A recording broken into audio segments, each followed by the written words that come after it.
Friends, నేను మీ సునీత. ఈరోజు చేప గుడ్లతో ఎలా చేయాలో నేను చూపిస్తున్నాను. ఇది మంచి రెసిపీ అండి, ఎవరు కూడా స్కిప్ చేయకుండా చూడండి. ఇది మీకు నచ్చినట్లయితే సబ్స్క్రైబ్ చేసి లైక్ చేయండి. తర్వాత దీన్ని ఎలా తయారు చేసుకోవాలో, దీనికి కావాల్సిన పదార్థాలు ఏంటో చూద్దాం రండి.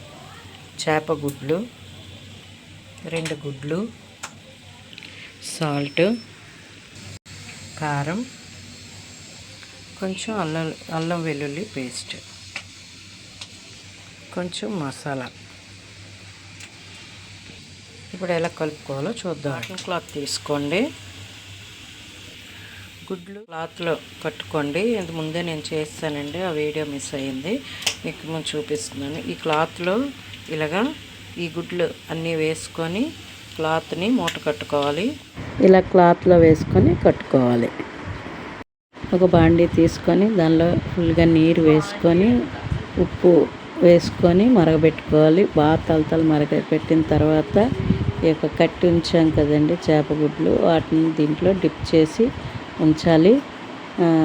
అది ఒక 5 మినిట్స్ వరకు అలా ఉడికించినట్లయితే ఆ లోపల ఉన్న ఎగ్స్ అన్నీ కూడా చక్కగా ఉడికిపోతాయి.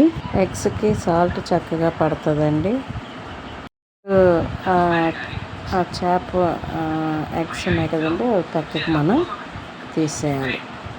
పక్కకు తీసి ఇప్పుడు దాన్ని విప్పి చూస్తే అవి చక్కగా దగ్గరికి ఉడికిపోతాయి. ఇప్పుడు అవి గుండలాగా మనం చేసుకోవాలి. ముక్కలు ముక్కలుగా చేసుకొని మనం ఉంచుకొని దీనిలో ఏమేమి కలుపుకోవాలో చూద్దాం. వేసుకోవచ్చు సాల్ట్,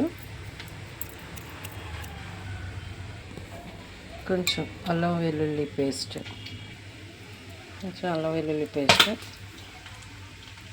వేసుకోవాలి. ఎగ్ వేసుకోవాలండి, ఎగ్ వేసుకోవాలి. ఇప్పుడు కలుపుకుందాం. మసాలా కూడా కొంచెం వేసుకోవాలి. ఇలా కలుపుకోవాలండి, బాగా కలిసేంత వరకు అన్నీ కలిసేటట్టు కలుపుకోవాలి. ఇలా కలుపుకొని పక్కకు పెట్టుకోవాలి.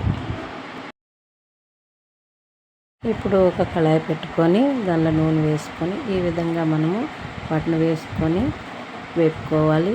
ఫ్రై చేస్తే tasty fish egg roast ready అయింది.